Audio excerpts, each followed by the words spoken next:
What's up, everybody? It's Dave Life with the Dave Life Show, and we're going to go over some of the Nipsey Hussle news right now. As I'm sure a lot of you have heard, Nipsey Hussle was shot outside of his store, the Marathon store, out there in the Crenshaw district in LA, here in LA, and he did pass away. So Nipsey Hussle has passed. I'm sure you heard about it, and it's some coverage that we're going to go over here. I have one of my friends on the line, my man Charles. He's an independent photographer. Charles was out Look, recording. So, Charles, I got a little bit of the footage up from when you were out there today for the vigil. I'm gonna let it play in the background. Just give me a synopsis of what went down and what you saw today during the vigil. well, I had got up there earlier. I got up there before the visual even started. It was maybe like around 4 o'clock, 3:30, 4 o'clock, and people were just kind of getting there. It was still a nice amount of people there, but most of the people that I guess were in the neighborhood that was, that live in that area, that lives in Nipsey Hussle neighborhood. So it was it was quite a few people there. People setting their candles out and everything, and they still have the streets blocked off from Slauson. Like almost like half of Slauson is blocked off and half of Crenshaw is blocked off. So the police still is there, but not. They also they have like the news vans there and everything. So yeah, it was just getting started when I got there. Okay. And what was the general mood, Charles? Was it peaceful? What was everything, and what time of day was this? It was about 4 o'clock, 3:30, 4 o'clock. It was peaceful. I mean, a couple people were crying. A couple of people were crying. But a lot of people were there that was serious. You can tell there were some people that didn't live in the area that was there, maybe from like West Hollywood area, that was just saw the news and was curious about the whole thing. Like I said, it was a bunch of news vans there, from ABC, NBC, CBS. So CNN was there. So but yeah, the mood was mostly, it was a mixture. Emotion, people crying, people celebrating. They had a DJ out there playing a lot of Nipsey's music. So it was joyful, it was sad, it was celebratory, what he achieved. I mean, he owned that strip mall. So, Right. he didn't just own the store there. He had his clothing line, Marathon Clothing, that's there. But he also owned a barbershop there, and he owned a restaurant there, and apparently when I heard he owned like half that, but if not all of that strip mall, and he actually owned a fat burger there too as well. So, but it was a mixture of different emotions. Nice, nice. In some of your footage here, I see that they have candles on the ground, and there was like a Brinks truck, which looks like you said that was one of his marketing tools. Can you talk about that a little bit? Yeah, I mean, one of his videos talked about how he wanted, he talked about he would have aspirations of one day being able to drive a Brinks truck up to the bank. When he would have so much money, he would have to drive a Brinks. He's going to own his own Brinks truck, Right. just full of money. So that was symbolic of that Brinks truck. I don't know whether he was renting it or he bought it, but it has his record label, with his company logo on the actual truck. That was a symbolic thing that he did to, I guess, inspire himself and inspire others that him coming from that neighborhood, he was going to one day have so much, I guess, success, so much money that he's going to be, driving a Brinks truck up to the bank. That was what he would say. So that's what that was about. It was a symbolic, inspirational thing for him and other people to motivate them to want, better. Because especially that neighborhood, it's a high crime area, but not everybody over there is a criminal. People just working day by day, Right. just happen to live in that area. So, like I said, I mean, I live over here near this area. I haven't seen anything like this, especially violent wise, like in a while. So, Yeah. yeah. So there's been reports and there's footage out now that the vigil turned violent or turned chaotic, and there's reports that people were stampeded and trampled. That there may have been two people stabbed. I know in one of the videos I heard a glass break right before the stampede broke out. And they're even suggesting maybe some people were shot, but that's unconfirmed. Were you out there at the time of this, or did you leave? Or what do you know about the Vigil turning chaotic? No, I got the hell up out of there. I knew nighttime hit. There was gonna be some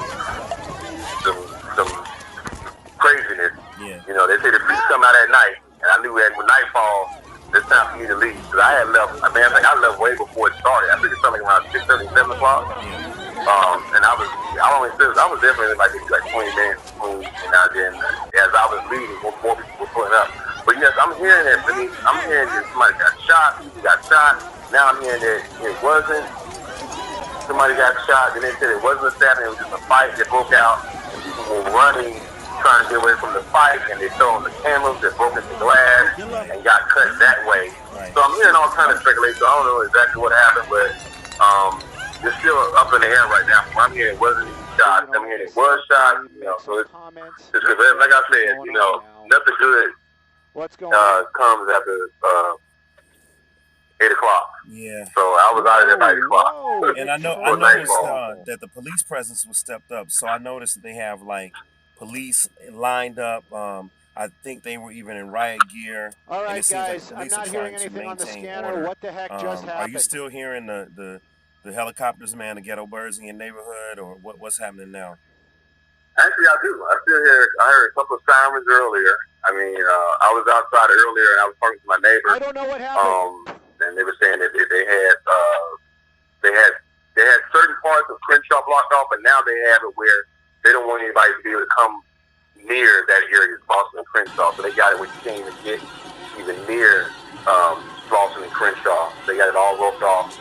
They even went as far as there's actually a Ralph supermarket on the next block over from where Nipsey's place is, and people were going over there, I guess, to kind of like tailgate continue after the whole situation.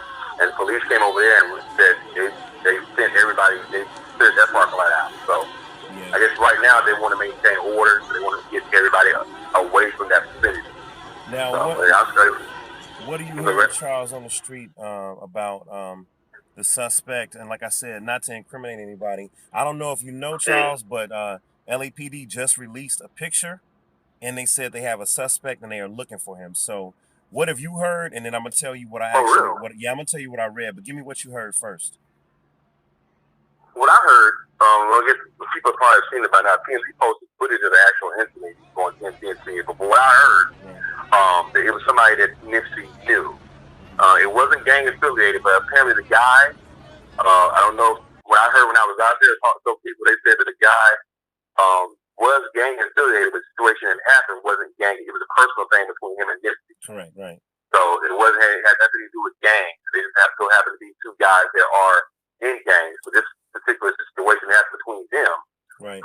Allegedly wasn't gang related, it was just personal.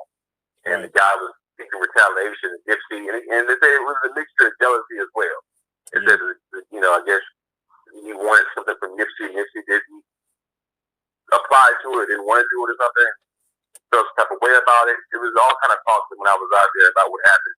And it's all speculation, nothing confirmed yet. But apparently it was something personal, and the guy wanted to get that. Or suspect, or guy, whoever was involved. So that's what I'm hearing. So just to give you an update, now they're saying that police identify suspect. This is the LA Times. This was released about 20 minutes ago. The police identify suspect in Nipsey Hussle killing as a 29-year-old LA man. They even named him. They named him. So the police are searching for a man named Eric Holder, 29, of Los Angeles. They said that he got into a dispute with Nipsey before the shooting. They even listed the last car he was seen in, which is a 2016 Chevy Cruze, white, 4 doors, license plate, 7RJ D742. Oh, wow. Yeah, and so so they have a license plate number. So it's only a matter of time. Yeah, this is a story that's in the LA Times, and I was hesitant to publish any story about a potential suspect until law enforcement put it out. There was rumors and speculation going around yesterday and today. There was even some dude that got on Instagram clout chasing, saying that he did it. and people were threatening him, saying, you clowning, you're in danger. Then there was news. I don't know why you do that. That was foolish. And then there was news of this particular situation where they said the guy may have known Nipsey. He may have been close to him. He may have been part of the same clique, although it was not gang related. It was a personal thing. They're saying it wasn't from a rival crew. So now that LAPD has put this out and LA Times is reporting it, I feel like it's safe to actually just report the news because ain't nobody trying to dry snitch or do nothing crazy like that. I'm just reporting the news. But it's deep, man. It's getting real deep. They got his picture up and everything, man. It's not a good situation. Which is stupid for that young man to do. The first guy who said he killed Nipsey, the young cat. Right. I don't know why these kids do that. Everybody wants to be a star and celebrity, but why would you want to be associated with anything that has to do with somebody being murdered? You want fame that much, but you want to put yourself out there that way. You can put your family at risk and yourself at risk. I think that was stupid. But that doesn't make sense. People want to be, and especially something like this. This is something that's tragic, and that messes up the law enforcement doing their job. Yeah. Yeah. So, but I mean, I hope whoever this person is, they catch him and get this thing resolved. Because that guy didn't deserve, he didn't deserve that. He was trying to do something positive, in the community, and that actually it scares other people that come from the hood to want to do things. Yeah. They're like, I don't want to end up like him. Yeah. I want to open up a store and hire some people that need jobs. I know they need jobs, but you see things like this. People are like, you know what? I don't want to do that. I'm gonna get my money. I'm gonna get successful, and I'm gonna get out the hood, and I'm not coming back. And that and that's when it's gonna happen. But according to all of the testimonies that I heard in the videos today, look, man, the Crenshaw district, man, Crenshaw Slauson, that entire neighborhood, Hyde Park. Look, man, they were happy with Nipsey. Nobody had a problem with Nipsey. He uplifted the 60s. So, like, everyone over there was happy. So I think this is a personal thing. I think if people want to give back, man, they still should. They got to protect themselves, clearly. But it wasn't the community that did this. It was one individual. We want to make that clear. Exactly. But I'm just saying, it's things like this that I think they advertise it, and people get kind of hesitant about wanting to do things for our community that grew up and may be successful. But like you were saying, it was a personal thing that he had, right. And I think a little bit of about jealousy. He was jealous, But from what I was hearing, when I was out there, people said he gave people jobs. The barbershop, he hired people, and gave him jobs. He got the idea for the barbershop from friends and stuff like that had talent, doing cutting hair and styling hair. So he was given opportunities, and that's right. So he was actually doing something different. And, right. Sad thing. So Charles, we're gonna wrap this interview up, man. Look, I just wanted to update the people on what was going on, the latest news out here in Los Angeles, concerning Nipsey Hussle. I do want to say this to everybody that's out there at the Vigil: be safe. Police presence is strong. If you're not from that area, just avoid it for the time being. If you are from the area, go home, get home safe. We don't want this to turn into a rioting or a looting situation and completely, bringing shame upon Nipsey's name. So let's just be peaceful, everybody, and go home and try to be respectful tomorrow if there's another vigil. But man, I appreciate your input, Charles. Thank you for being on the streets and letting me know what's happening, my man. And be safe out there, man, when you're doing your photography, man. I definitely will. I'm staying in tonight. All right, bro. All right, take care, man. All right, we'll talk. Bye.